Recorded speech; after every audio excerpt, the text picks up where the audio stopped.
माननीय मुख्यमंत्री जी सभी नागरिकों का अभिनंदन स्वीकार करते हुए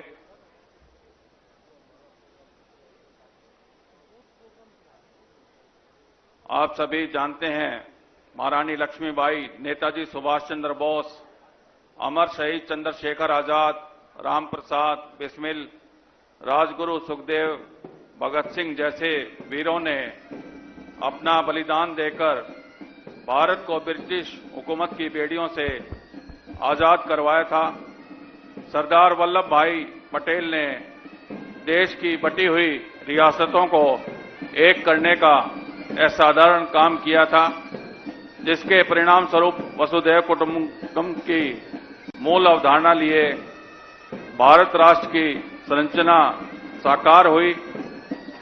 भारत रत्न पूर्व प्रधानमंत्री स्वर्गीय अटल बिहारी वाजपेयी जी का कहना था कि भारत कोई भूमि का टुकड़ा नहीं, यह एक जीवंत राष्ट्र है, यह चंदन की भूमि है, अभिनंदन की भूमि है, यह तर्पण की भूमि है, यह अर्पण की भूमि है। वर्ष 1950 में आज के दिन हमारा संविधान लागू हुआ था, जिससे हमें गणतांत्रिक राष्ट्र का दर्जा प्राप्त हुआ। संविधान ने हमें केवल कानूनी अधिकार ही नहीं दिए, बल्कि राष्ट्र के प्रति नागरिकों के कर्तव्यों को भी परिभाषित किया है। इसी राष्ट्र को विकसित राष्ट्र बनाने में लगे हुए हैं माननीय प्रधानमंत्री श्री नरेंद्र मोदी जी और हरियाणा के मुख्यमंत्री श्री नायब सिंह सैनी जी। माननीय प्रधानमंत्री जी ने वर्ष 2047 तक भारत को विकसित राष्ट्र बनाने का लक्ष्य निर्धारित किया है। हम सभी याद करते हैं वर्ष 2014 में जब माननीय प्रधानमंत्री जी ने पहली बार संसद में प्रवेश किया तो उन्होंने सबसे पहले भारत के संविधान को माथे से लगाया था। हम सभी संविधान लेना चाहिए। आदरणीय मुख्यमंत्री जी सरल, सहज एवं सुलभ व्यक्तित्व के स्वामी, जिन्होंने शपथ लेने से पहले प्रदेश के 25,000 युवाओं को पहली कलम से मेरिट के आधार पर, बाद जिला के सभी जिला की ऐसे जनप्रिय नेता हमारे आदरणीय मुख्यमंत्री जी, जो कि सुशासन में विश्वास रखते हैं। माननीय मुख्यमंत्री जी का मानना है कि शासन सत्ता का कोई अधिकार नहीं, जन सेवा का यह एक उचित माध्यम है और लोक कल्याण में सुशासन का सदुपयोग होना चाहिए। अब मेरा अनुरोध है माननीय मुख्यमंत्री जी से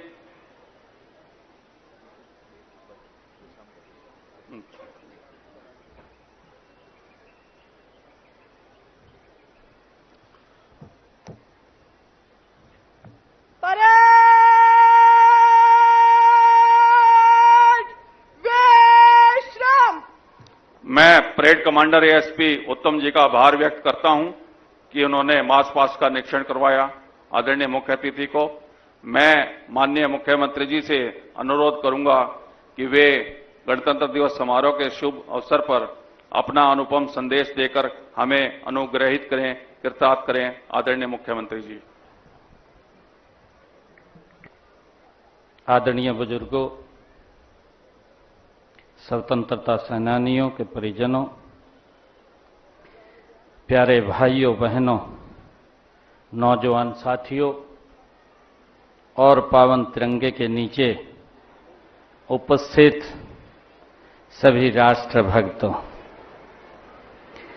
आज सुबह की इस वेला में भारत अपने गणतंत्रता की गौरवशाली यात्रा के 77वें वर्ष में प्रवेश कर रहा है। मैं आप सभी को गणतंत्र दिवस की हार्दिक बधाई और शुभकामनाएं देता हूं। मैं राष्ट्र की सीमाओं के सजग प्रहरियों को भी गणतंत्र दिवस की हार्दिक बधाई देता हूं। आज के दिन हमें गणतंत्र के रूप में स्वशासन की सर्वोच्च शक्ति मिली थी। यह दिन हमारे संविधान की आत्मा और हमारी लोकतांत्रिक चेतना को जीवंत बनाए रखने के लिए सामूहिक संकल्प का अवसर है। मैं उन अमर शहीदों और स्वतंत्रता सेनानियों को नमन करता हूं जिनके महान त्याग और बलिदानों से हमें आजादी स्वराज का बहुमूल्य उपहार मिला है।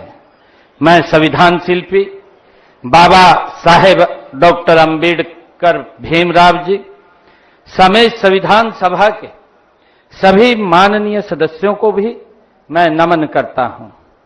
भाइयों बहनों, हमारा कर्तव्य है कि हम मातृभूमि के लिए जान देने वाले शहीदों के परिवारों व उनके आश्रितों का हम सहारा बने।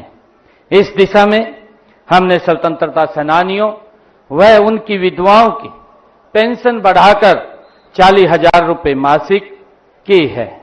युद्ध में शहीद सैनिकों के परिवारों के लिए अनुग्रह राशि भी बढ़ाकर 1 करोड़ रुपए की है। उनके 418 आश्रितों को सरकारी नौकरी भी दी है। हमने अग्निवीरों को नौकरियों में 10% आरक्षण देने का निर्णय भी लिया है। हम आपातकाल के लोकतंत्र की सुरक्षा के लिए संघर्ष करने वाले लोकतंत्र सेनानियों को भी 20,000 रुपये मासिक पेंशन देते हैं। भाइयों बहनों, आज हम अपने राष्ट्र निर्माताओं, प्रतिभाशाली वैज्ञानिकों, अन्नदाता किसानों, मेहनतकश कामगारों के प्रति अपनी गहन कृतज्ञता व्यक्त करते हैं। उन्होंने अपनी प्रतिभा, साहस और मेहनत के बल पर भारत को दुनिया की बड़ी शक्ति के रूप में खड़ा कर दिया है। भाइयों बहनों, गणतंत्र दिवस हमें याद दिलाता है कि हमारा राष्ट्र अनेक गणों, धर्मों, भाषाओं, वेशभूषा, खान पान आदि को समेटे हुए है। विविधता में एकता का प्रतीक है। इस एकता को हमारे राष्ट्रगीत वंदे मातरम में सुंदर ढंग से पिरोया गया है। हमें गर्व है कि देश वंदे मातरम के 150 साल पूरे होने पर जश्न मना रहा है। हमारी सांस्कृतिक एकता का उत्सव अयोध्या में श्री राम लला की प्राण प्रतिष्ठा के समय भी देखा गया है। गर्व और गौरव की बात है कि गत 25 नवंबर को माननीय प्रधानमंत्री श्री नरेंद्र मोदी जी ने श्री रामलला मंदिर को ध्वजारोहण भी किया है। भाइयों बहनों, आज जब हम गणतंत्र दिवस मना रहे हैं तो हमें याद रखना चाहिए कि गणतंत्र का अर्थ केवल चुनाव कराना और सरकार बनाना नहीं है। गणतंत्र का अर्थ है गण का तंत्र, यानी जनता का शासन जनता के लिए और जनता के द्वारा। किसी कवि ने सही ही कहा है, सत्ता नहीं सेवा करें, यही गणतंत्र का सार है। संविधान से मजबूत हुआ लोकतंत्र का आधार है। भाइयों बहनों, आज मुझे यह कहते हुए गर्व हो रहा है कि इसी मूल मंत्र को लेकर देश के यशस्वी प्रधानमंत्री श्री नरेंद्र मोदी जी के विकसित भारत के संकल्प को पूरा करने के लिए गति से आगे बढ़ रहा है। हम अपनी उन्नति तकनीकी के बल पर न केवल मिसाइलें बना रहे हैं, बल्कि हमने सूर्ययान, चंद्रयान और मंगलयान जैसे मिशन भी पूरे किए हैं। भाइयों बहनों, मई 2025 में ऑपरेशन सिंदूर के दौरान भी दुनिया ने हमारी स्वदेशी तकनीक और हथियारों की ताकत देखी है। यही नहीं, हमारी सेना ने ऑपरेशन महादेव चलाकर पहलगाम के गुनाहगारों को उनकी करनी की सजा भी दी है।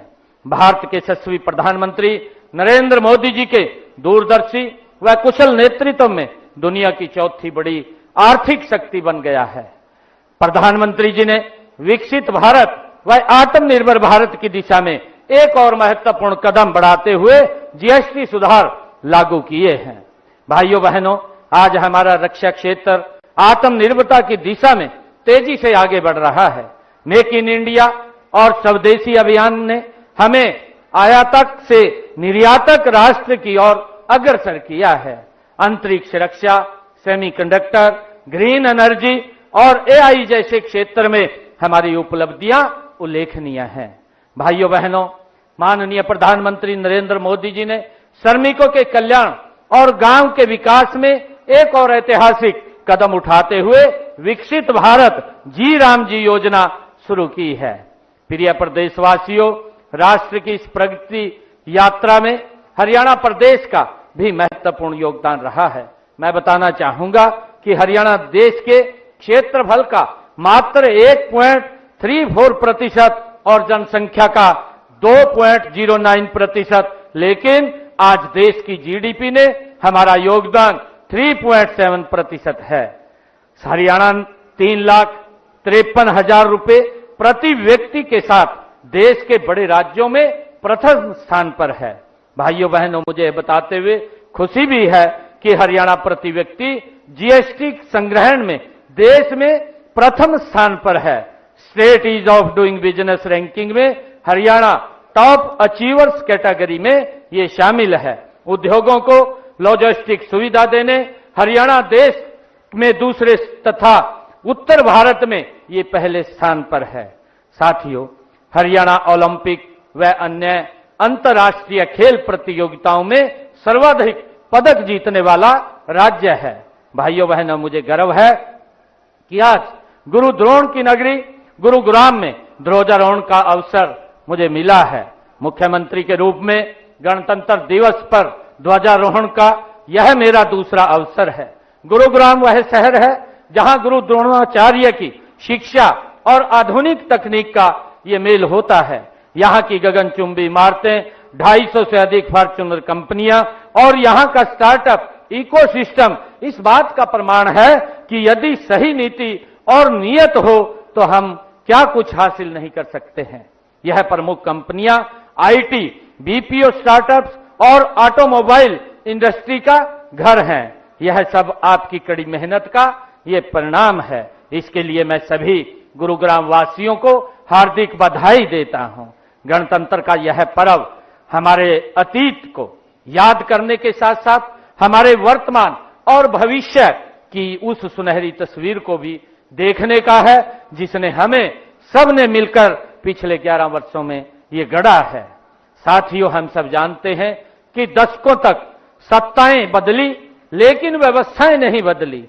आम व्यक्ति सरकारी दफ्तरों के चक्कर काटता रहता था, भेदभाव का शिकार होता था, जनता से वोट लेने के लिए झूठे वायदे किए जाते थे जिन्हें कभी भी पूरा नहीं किया गया। लेकिन हमारी कथनी और करनी में कोई अंतर नहीं है। हमने गत विधानसभा चुनावों के दौरान अपने संकल्प पत्र में 217 संकल्प लिए थे। उनमें से 54 संकल्प हमने पिछले 1 साल में ही पूरा कर लिया है और 163 पर काम जारी है। साथियों, हमने संकल्प लिया था कि सरकार जनता के द्वार पर जाएगी, जनता सरकार के पास नहीं भटकेगी।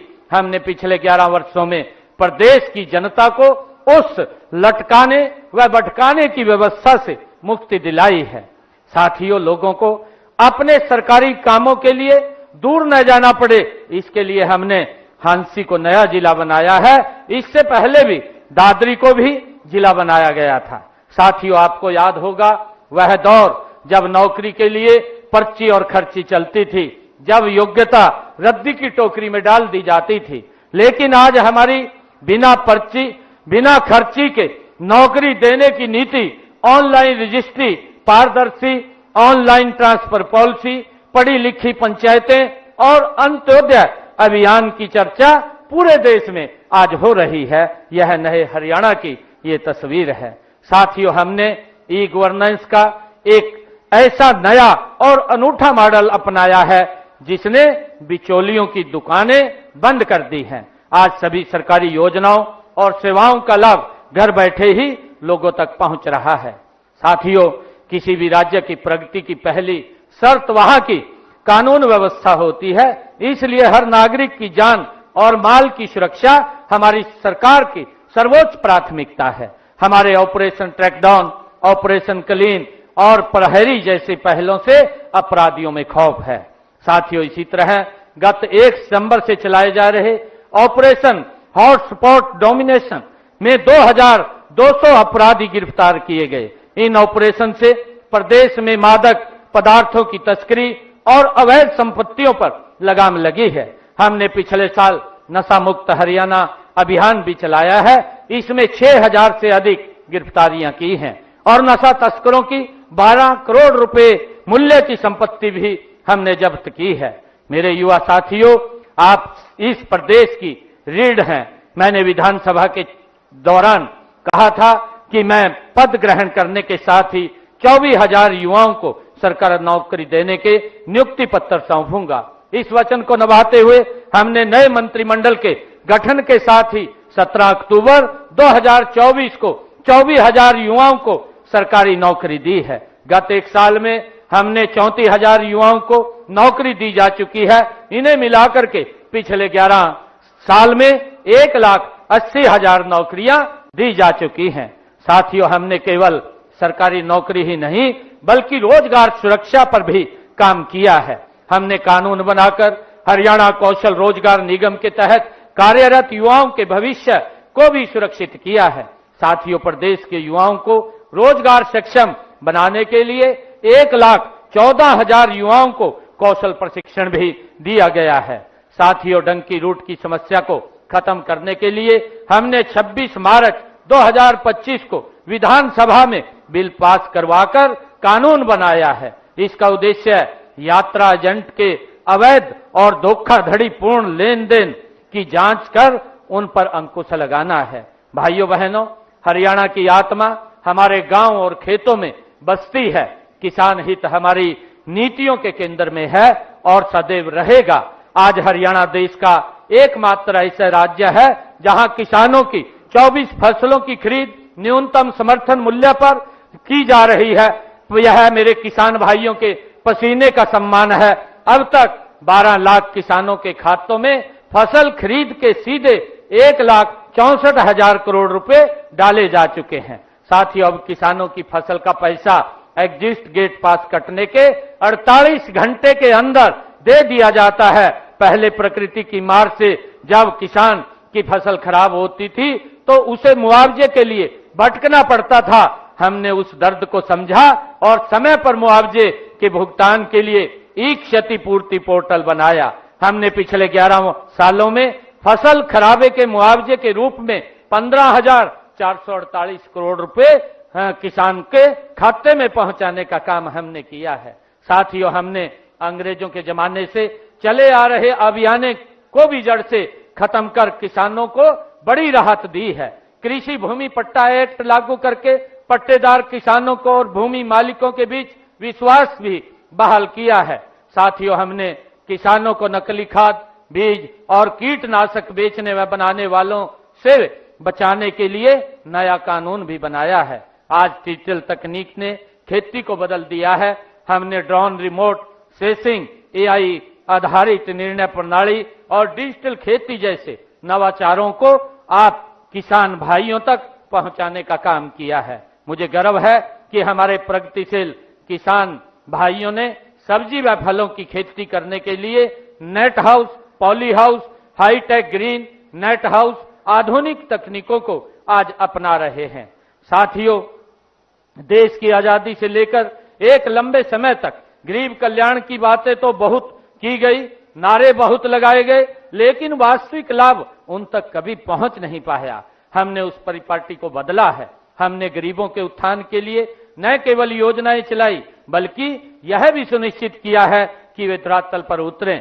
साथियों, सामाजिक न्याय की दिशा में ऐतिहासिक कदम उठाते हुए हमने अनुसूचित जातियों में अब तक वंचित रह रहे लोगों को उनका अधिकार दिया है। पिछड़े वर्गों की क्रीमी लेयर आय सीमा को 6 लाख रुपए से बढ़ाकर 8 लाख रुपए किया है। और साथियों, पिछड़ा वर्ग बी को पंचायती राज संस्थाओं व शहरी स्थानीय निकायों में आरक्षण देकर के हमने उन्हें राजनीतिक रूप से सशक्त किया है। साथियों, अब गरीब परिवारों को अपनी बेटियों की शादी की चिंता नहीं करनी पड़ती है। उन्हें मुख्यमंत्री विवाह सगन योजना के तहत 71,000 रुपए तक सुगन राशि दी जा रही है।